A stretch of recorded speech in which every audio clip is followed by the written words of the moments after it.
উত্তরবঙ্গ উন্নয়ন পর্ষদের উদ্যোগে ধানীচড়া থেকে দুরামারি বাজার পর্যন্ত সড়কের ধারে 26টি পথবাতি নির্মাণ করা হয়, কিন্তু কয়েকদিন সেগুলি চললেও বর্তমানে বেশিরভাগই বিকল অবস্থায় রয়েছে, যার ফলে রাস্তায় ছোট বড় দুর্ঘটনার আশঙ্কা বেড়েছে এবং ভোগান্তি বাড়ছে সাইকেল আরোহীদের।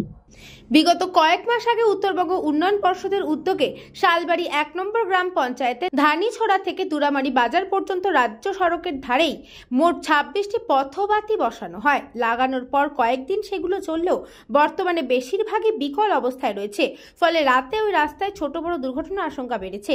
এলাকাটি জনবসতিহীন, ফাঁকা ও নির্জন হওয়ায় বিশেষ করে সাইকেল আরোহীদের ভোগান্তি আরো বেড়েছে।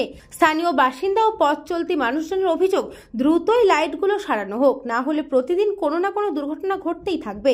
সরকার এত টাকা খরচা করে পথবাতি বসিয়েছে, কিন্তু সঠিক পরিষেবা না পাওয়ায় তা কোনো কাজে লাগছে না। এর চেয়ে না লাগানোই ভালো ছিল। এ বিষয়ে শালবাড়ি 1 নম্বর গ্রাম পঞ্চায়েতের প্রধান নবীন রায় জানান, দ্রুতই লাইটগুলো মেরামতের ব্যবস্থা করা হবে, যাতে সাধারণ মানুষের কোনো রকম অসুবিধা না হয়, সেদিকেও আমরা নজর রাখছি।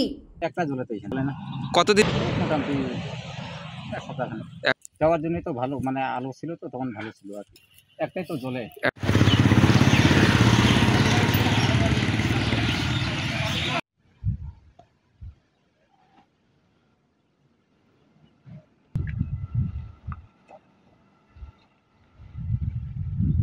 জলপাইগুড়ি থেকে খাদিমুল ইসলামের রিপোর্ট, নিউজ বঙ্গ টাইম।